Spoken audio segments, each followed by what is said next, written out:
चुनाव ये सिर्फ हार और जीत का एक खेल नहीं है, ये एक विज्ञान है। लोगों को, उनकी उम्मीदों को, उनकी तकलीफों को गहराई से समझने का विज्ञान। आज हम इसी विज्ञान को असम के रंगिया विधानसभा क्षेत्र के एक केस स्टडी के जरिए समझने की कोशिश करेंगे। हर चुनाव की कहानी असल में जमीन और उसके लोगों के बीच एक संवाद है, एक बातचीत है।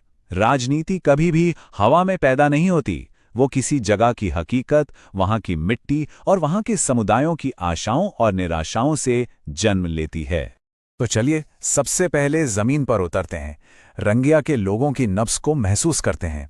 हमारे विश्लेषण का ये पहला और सबसे जरूरी हिस्सा है उन असली मुद्दों और अनुभवों को समझना जो वहां के मतदाताओं की सोच को, उनके वोट को दिशा देते हैं। किसी भी चुनावी रणनीति का सबसे पहला और सबसे अहम कदम होता है सुनना। और जब हम रंगिया में ध्यान से सुनते हैं तो तीन आवाजें सबसे साफ सुनाई देती हैं। पहली, बाढ़ से राहत की गुहार, दूसरी, भ्रष्टाचार से मुक्ति, और तीसरी, बेरोजगारी का दर्द। और देखिए, इन सभी की तीव्रता हाई यानी उच्च है। इसका मतलब साफ है, ये सिर्फ चुनावी मुद्दे नहीं है, ये लोगों की रोजमर्रा की जिंदगी से जुड़ी वो तकलीफें हैं जो उनके अंदर गुस्सा और निराशा भर रही हैं। जब हम बाढ़ राहत की बात करते हैं तो ये सिर्फ एक शब्द नहीं है, इसके पीछे एक बहुत ही दर्दनाक आंकड़ा छिपा है।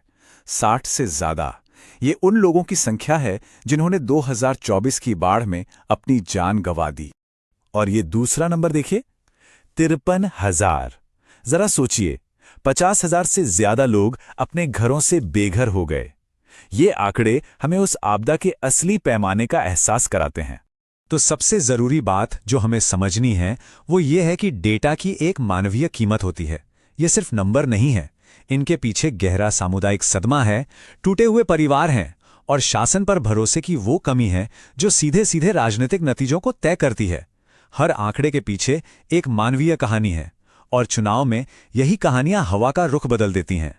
तो जब जमीनी हकीकत इतनी गंभीर हो, लोगों की भावनाएं इतनी गहरी हों, तो ये चुनावी गणित को कैसे प्रभावित करती हैं? चलिए अब इन भावनाओं और शिकायतों को वोटों के समीकरण में बदलते हुए देखते हैं।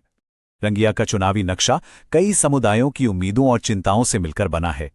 यहाँ की आबादी में लगभग 30% मुस्लिम हैं, करीब 15% बोडो समुदाय के लोग हैं जो अनुसूचित जनजाति में आते हैं, और बाकी के 55% में मुख्य रूप से असमिया हिंदू और अन्य समुदाय शामिल हैं। पिछले कुछ सालों के चुनावी आंकड़े एक बहुत ही साफ कहानी बताते हैं।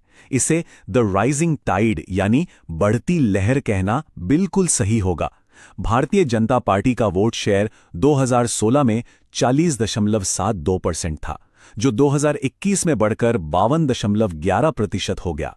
ये एक बहुत ही मजबूत संकेत है कि रंगिया में उनकी पकड़ लगातार बढ़ रही है। और जब एक लहर उठती है तो कोई और पीछे हटता है। बीजेपी के इस उदय के ठीक सामने कांग्रेस की किस्मत का डूबता सूरज दिखता है। जो पार्टी 2011 में यहां से जीती थी, वो 2016 आते आते सिर्फ 18.34% वोट शेयर पर सिमट गई। ये गिरावट सिर्फ वोटों के बंटवारे का नतीजा नहीं है, ये शायद उन जमीनी मुद्दों से पकड़ खोने का भी एक बड़ा संकेत है जिनकी हमने शुरुआत में बात की थी। और इस पूरी तस्वीर में एक और बहुत ही दिलचस्प आंकड़ा है, 84%। ये रंगिया का औसत वोटर टर्नआउट है।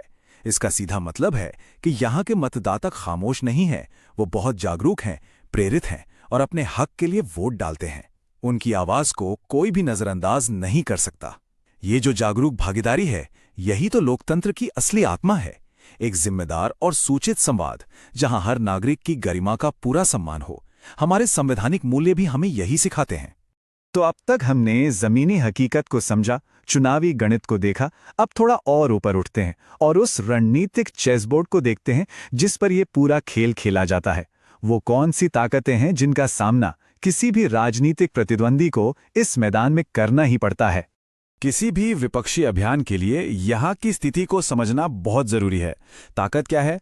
हाँ, एक पुराना ऐतिहासिक आधार है, लेकिन कमजोरी कोई बड़ा स्थानीय चेहरा नहीं है।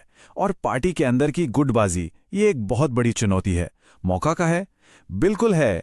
बेरोजगारी और बाढ़ जैसे मुद्दों पर सरकार के खिलाफ जो नाराजगी है, वो एक बड़ा अवसर है। पर खतरा भी कम नहीं है। सामने एक मजबूत नेतृत्व है और वोटों के बंटने का डर हमेशा बना रहता है। और ये लड़ाई सिर्फ अंदरूनी ताकतों की नहीं है, बाहर से भी कई चीजें इस पर असर डालती हैं, जैसे सत्ताधारी बीजेपी का दबदबा, युवाओं में बड़े पैमाने पर फैली बेरोजगारी, बाढ़ जैसा संकट जो हर साल लौटकर आता है, और आज के दौर का सबसे बड़ा हथियार सोशल मीडिया और उस पर फैलाया जाने वाला सच और झूठ। ये सब मिलकर इस चुनावी मैदान को और भी ज्यादा जटिल बना देते हैं। तो जब मैदान इतना मुश्किल हो, जब चुनौतियां इतनी ज्यादा हों, तो फिर सबसे जरूरी सवाल सामने आता है, इस लड़ाई को लड़ेगा कौन? वो चेहरा कौन होगा जो लोगों का विश्वास जीत सके? देखिए, हमारे विश्लेषण में हमने 3 तरह के नेताओं को परखा। एक कम्युनिटी ऑर्गेनाइजर, यानी जो जमीनी स्तर पर काम करता हो, दूसरा एक यूथ लीडर, और तीसरा एक अनुभवी बाहरी उम्मीदवार। और नतीजे बिल्कुल साफ हैं। विश्वास, जीत की संभावना और प्रभाव, इन तीनों पैमानों पर जो प्रोफाइल सबसे खरा उतरता है वो है कम्युनिटी ऑर्गेनाइजर का, यानी वो इंसान जो लोगों के बीच से निकला हो, उनकी तकलीफों को अपनी तकलीफ समझता हो। तो यहां से सबसे बड़ा सबक यही मिलता है, रंगिया को कोई बाहरी पैराशूट से उतरा हुआ नेता नहीं चाहिए, उसे अपना नेता चाहिए। एक ऐसा नेता जो उसी मिट्टी में पला बड़ा हो, जिसने लोगों के दुख दर्द को करीब से देखा हो। क्योंकि इस चुनावी मैदान में विश्वास और स्थानीय जुड़ाव, ये 2 ऐसी चीजें हैं जिनसे कोई समझौता नहीं किया जा सकता। ठीक है, विश्लेषण हो गया, हकीकत समझ ली गई। अब सवाल है, आगे क्या? इन सारी जानकारियों को एक जीत के जनादेश में कैसे बदला जाए? इसके लिए सिर्फ बातें नहीं, एक ठोस ब्लूप्रिंट चाहिए, एक एक्शन प्लान। ये है 90 डे लैडर, एक चरण दर चरण योजना। चुनाव से 90 दिन पहले अभियान की शुरुआत लोगों के बीच जाकर उन्हें सुनने से होती है, उनका विश्वास जीतने से होती है। 60 दिन पहले सामुदायिक सेवा के काम करके दिखाना होता है, ताकि लोग जाने कि ये सिर्फ बातें नहीं करते, काम भी करते हैं। 30 दिन पहले अपने वोटरों को बूथ तक लाने की पूरी तैयारी करनी होती है, और आखिरी 7 दिनों में पूरी ताकत के साथ अंतिम स्प्रिंट लगाना होता है। इस पूरे 90 दिन के ब्लूप्रिंट की नींव 3 मजबूत स्तंभों पर टिकी है। पहला, स्थानीय विश्वसनीयता और विश्वास। दूसरा, जमीनी जुड़ाव और सभी समुदायों को साथ लेकर एक गठबंधन बनाना। और तीसरा, मुद्दों पर आधारित एक सच्ची और असरदार कहानी, खासकर बाढ़ और नौकरियों के मुद्दे पर। इस पूरी प्रक्रिया में डेटा का इस्तेमाल लोगों को बेहतर ढंग से समझने के लिए होता है, न कि उन्हें सिर्फ लक्षित करने के लिए। भारत का डीपीडीपी फ्रेमवर्क भी व्यक्तिगत गोपनीयता और सहमति के महत्व पर जोर देता है। सही रणनीति वो है जो लोगों का विश्वास जीते, उनके डेटा का पूरा सम्मान करते हुए।